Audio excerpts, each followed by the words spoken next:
Il y a des jours où je me dis que j'aimerais bien me lancer dans la réalisation. Mais en même temps, entre Citizen Kane, Titanic, Le Parrain ou Les Tuches, mais toutes les grandes histoires ont déjà été écrites. Des frites, des frites, des frites, des frites, des frites. Bonjour à tous, j'espère que vous allez bien. Aujourd'hui on parle de God Save the Tuche, le 5e film de la saga Les Tuches. Pour ceux qui connaîtraient pas trop Les Tuches, c'est une famille un peu plouque, beauf du nord de la France, de Bouzolles très exactement, qui va gagner au loto et il décide alors de partir à Monaco, car la maman Tuche, Catherine Tuche, a toujours été fan de Stéphanie de Monaco. Comme un ouragan là, tout ça. Non, moi je chante plus parce qu'à chaque fois il y a la moitié des gens qui quittent de suite la vidéo et ça nique mon watch time. Et donc à Monaco, il va leur arriver tout plein d'aventures qui va les ramener finalement à leur point de départ, Bouzolles. Et ça c'est le schéma du premier film qui va se répéter ensuite, les Tuches vont juste partir à un endroit différent. Et ensuite les Tuches vont partir aux États-Unis, puis Jeff Tuche va devenir président de la République. Eh ouais, rien que ça. Ah d'ailleurs, question très sérieuse. Au deuxième tour des présidentielles, on se retrouve avec Stéphane Blais et Jeff Tuche.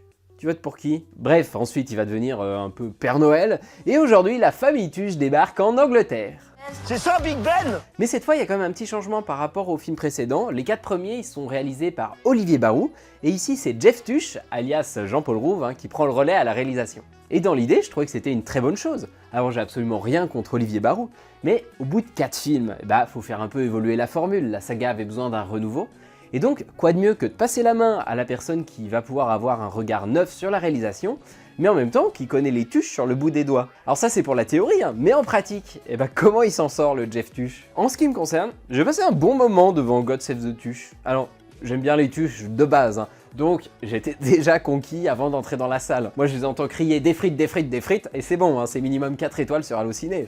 Mais je crois que j'ai quand même particulièrement apprécié ce 5e volet, j'ai trouvé que Jean-Paul Rouve a réussi à insuffler un petit vent de fraîcheur à la saga.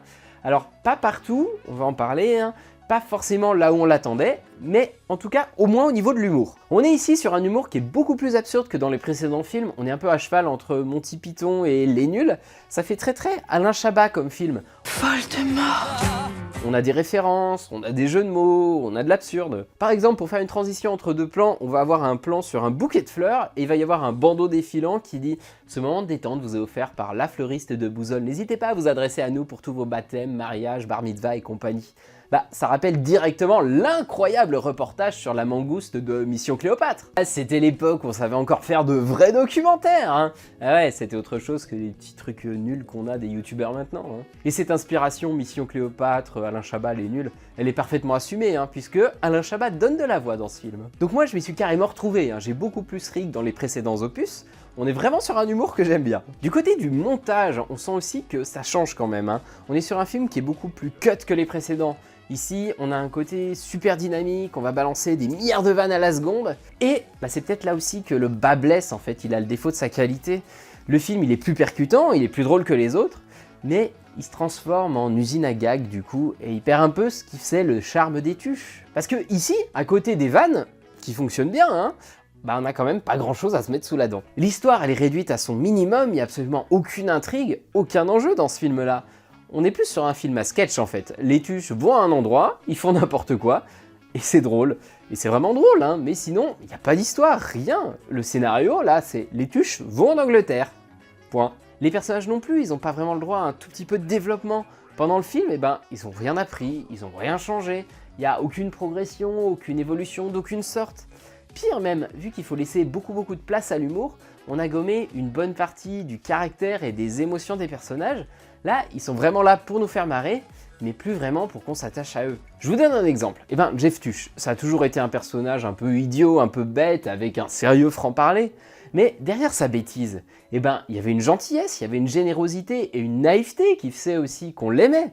Ici, on perd un peu tout ça et il joue plus le rôle du gaffeur, du maladroit qui va enchaîner les catastrophes et les boulettes pour nous faire passer un moment rigolo. Mais on a quand même perdu une bonne partie de l'essence du personnage, tout ce qui faisait qu'on l'aimait bien. Et c'est un petit peu ça pour tous les personnages de la famille Tuche qui sont vraiment réduits à leur rôle humoristique. Donc je pense vraiment que certains vont pas du tout y trouver leur compte dans ce nouveau film. Il est plus drôle, mais il est aussi moins touchant, il a moins d'âme. Dans celui-là, on sent vraiment le côté saga. Ils auraient pu aller en Laponie, en Chine ou en Russie, ça aurait été pareil. On sent qu'on est devant un épisode, parmi d'autres, mais pas vraiment devant une histoire. Bon, je repasse à une note plus positive. Les acteurs, ils maîtrisent quand même parfaitement leur personnage. Au bout de 5 films, ils savent comment nous faire marrer et ils ont l'air de s'éclater eux aussi. Jean-Paul Rouve, c'est un acteur que j'aime beaucoup de base, donc je suis toujours content quand je le vois jouer la comédie. Pierre Lotin, alias Tuche Daddy, il est aussi super drôle, d'autant plus maintenant parce que sa carrière prend quand même une autre dimension, il joue de plus en plus des rôles profonds, des rôles graves, et puis là, tu passes au Tuche où tu le vois faire des cut, mais c'est merveilleux. Donc, en ce qui me concerne, God Save the Tuche, eh ben c'était un bon moment, c'est toujours un plaisir de retrouver la famille Tuche, ils sont drôles, ils sont attachants, même au bout de 5 films, je trouve que ça marche encore. Et j'ai bien ri grâce à l'humour un peu plus absurde, un peu plus basé sur des jeux de mots et des références que les précédents films. Après, le film perd quand même un petit peu ce petit supplément d'âme qui faisait que les Tuches, ça fonctionnait toujours aussi bien, même après 5 films. Donc, c'est peut-être une bonne comédie, mais peut-être pas un bon film les Tuches. Je philosophe beaucoup trop alors qu'on est en train de parler des Tuches là quand même. Bref, moi je vous le conseille quand même, God Save the Tuche, mais allez-y pour l'aspect comédie, vous attendez à rien d'autre, et vous pouvez bien sûr le voir si vous n'avez pas vu le reste de la saga. Vous passerez à côté de 3-4 F, mais vous serez pas largué. Et au fait, est-ce qu'on aura un volume 6 ? Alors très certainement oui, Jean-Paul Rouve il est au taquet, et d'ailleurs il aimerait organiser un vote pour que les spectateurs décident où les Tuches iront cette fois-ci. Alors, de mon expérience, laisser voter les internautes pour un truc comme ça, c'est toujours une très mauvaise idée. Ah, et il a même dit que les Tuches pouvaient être déclinées en dessin animé, en émission pour la télé, ou en série même. Donc les Tuches, eh ben on va encore en bouffer. Eh ben soit, moi j'aime bien, je me plains pas. Mais d'ici là, mangez des frites et allez où tiens ? En orbite, non ? Chez Aphrodite, ouais. Pépite, ouf, antisémite, oh surtout pas. Brigitte, ouais encore moins.